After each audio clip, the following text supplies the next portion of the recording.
Hello hi. இன்றைக்கி ரொம்ப டேஸ்ட்டாகவும் ரொம்ப ஈஸியாகவும் செய்யக்கூடிய பீன்ஸ் பொரியல் தான் பார்க்க போகிறோம். இந்த மாதிரி பீன்ஸ் பொரியல் செஞ்சோன்னா அப்படின்னா எல்லாம் ரொம்ப விரும்பி சாப்பிடுவாங்க.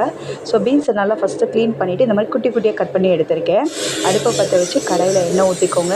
எண்ணெய் காஞ்சதுக்கப்புறமா கடுகு, உளுந்து, கருவேப்பிலை போட்டுக்கோங்க. காரத்துக்கு பச்சை மிளகாவை கொஞ்சம் நீல வாக்கில் கட் பண்ணியிருக்கேன். அப்போ தான் சாப்பிடும்போது வாயில் அந்த பீன்ஸு இல்லை பச்சை மிளகாவும் நம்ம மாற்றி சாப்பிடாம நம்ம பார்த்துக்கலாம்.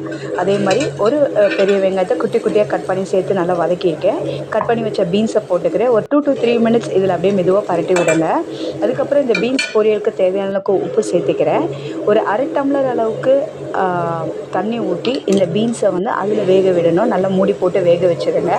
நல்லா வெந்ததுக்கு அப்புறமா, அதாவது தண்ணிலாம் நல்லா வடிஞ்சதுக்கு அப்புறமா ஒரு 2லேருந்து 3 ஸ்பூன் அளவுக்கு தேங்காய் பூ இதோட சேர்த்து இறக்கிட்டிங்க அப்படின்னா நல்ல சுவையான பீன்ஸ் பொரியல் ரெடி ஆயிடுச்சு. கண்டிப்பாக இதை மறக்காமல் ட்ரை பண்ணி பாருங்கள். தேங்க்ஸ் ஃபார் வாட்சிங்.